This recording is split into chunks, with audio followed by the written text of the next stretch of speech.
Taiwan Beach, everyone.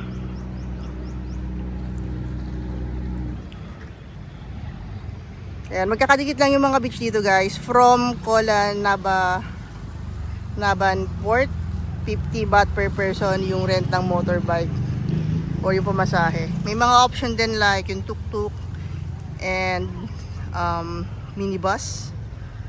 Ayan. So, ayan sa Taiwan. Ayan siya guys. Buti maganda na yung panahon kasi kagabi nag-uulan tsaka this morning. So ito yung pinaka-popular na beach dito sa Kolan, yung Taiwan. Yan, may mga motorcycle for rent.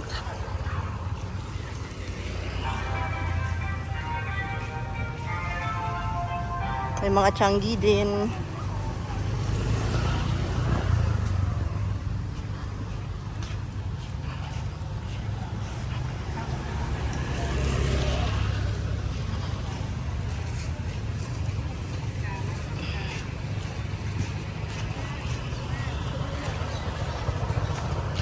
Dito ako sa loob ah.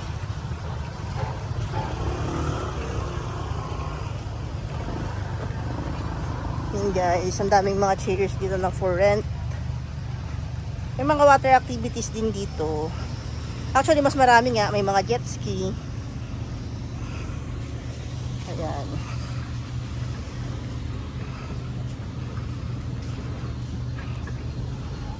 Parang Puerto Galera guys dito. Maaga pa kaya wala pang masyadong madaming tao.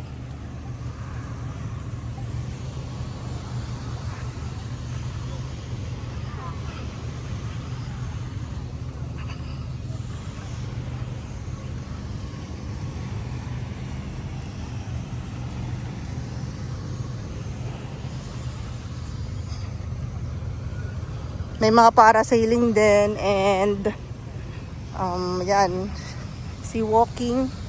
Bali dadaling kayo ng isang boat na malaki dun sa gitna. Kung nasaan yung mga activities na yan. Yan.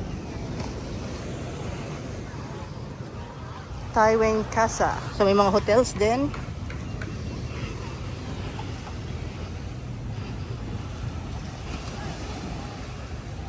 Hindi masyadong maalat yung tubig dito guys.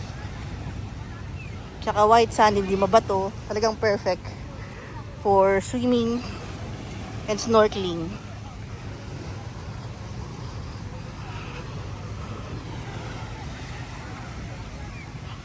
Yan ang pino ng buhangin.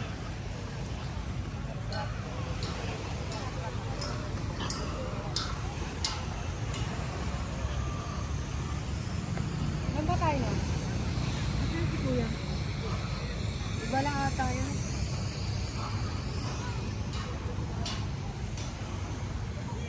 How much? Ito rito.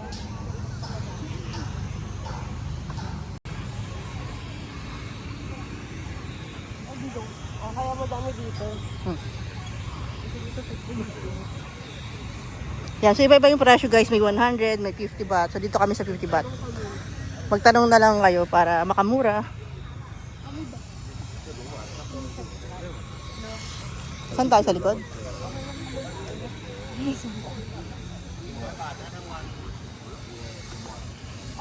Hello. 100 baht one share.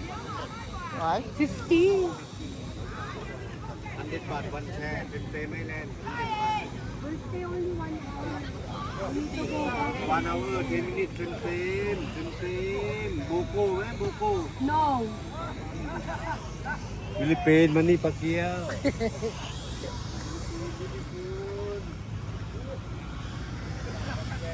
Naliligo ka pa ba? Hindi na. Tara na. Oh, pwede naman. Kasi mag-check out na rin pa 11 a.m. Yeah, bibidyo ka lang ito, tapos uwi na tayo. Ayan guys. So mag-check up po yun ng 11 going to another hotel sa Pattaya. So this is our last day here sa Kolan. Malit lang yung island guys, kaya okay na yung one day to explore. Pero kung you're a beach bum, gusto mo ng maraming activities, maganda rin magstay dito kasi hindi siya crowded. And ang ganda ng beaches. Ayan. So dito mas maraming naliligo kaysa dun sa isang island na pinuntahan namin. So yun guys, that's our Tawain Beach experience dito sa Pattaya, Thailand. Thank you for watching and we'll see you on our next videos.